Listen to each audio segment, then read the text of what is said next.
सुनियति बिकल भरत बरबानी, आरती प्रीति विनय नये सानी। शोक मगन सब सभा खभारु, मनहु कमल बन परे तुषारु।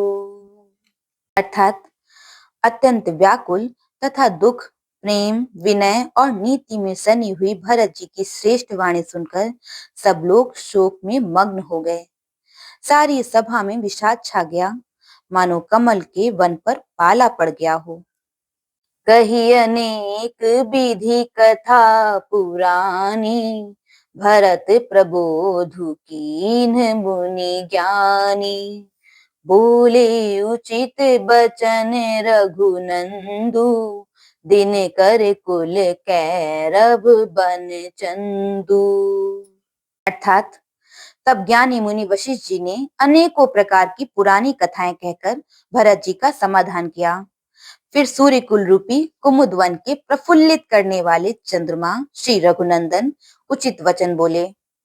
तात जाए जिय करहु गलानी, ईस अधीन जीव गति जानी। तीन काल त्रिभुवन मत मोरे, पुण्य सिलोक तात तर तोरे। अर्थात हे तात, तुम अपने हृदय में व्यर्थ ही ग्लानि करते हो। जीव की गति को ईश्वर के अधीन जानो। मेरे मत में भूत, भविष्य, वर्तमान तीनों कालों और स्वर्ग, पृथ्वी और पाताल तीनों लोकों के सब पुण्यात्मा पुरुष तुमसे नीच हैं। उरयानत तुम्ह पर कुटिलाई, जाई लोकु पर लोकु नसाई। दोसु देहि जननी जड़ते, जिन्हें गुर साधु सभा नहीं से। अर्थात हृदय में भी तुम पर कुटिलता का आरोप करने से यह लोक बिगड़ जाता है और परलोक भी नष्ट हो जाता है। माता कैकेयी को तो वे ही मूर्ख दोष देते हैं जिन्होंने गुरु और साधुओं की सभा का सेवन नहीं किया है। मिटी हहि पाप प्रपंच सब, अखिल मंगल भार।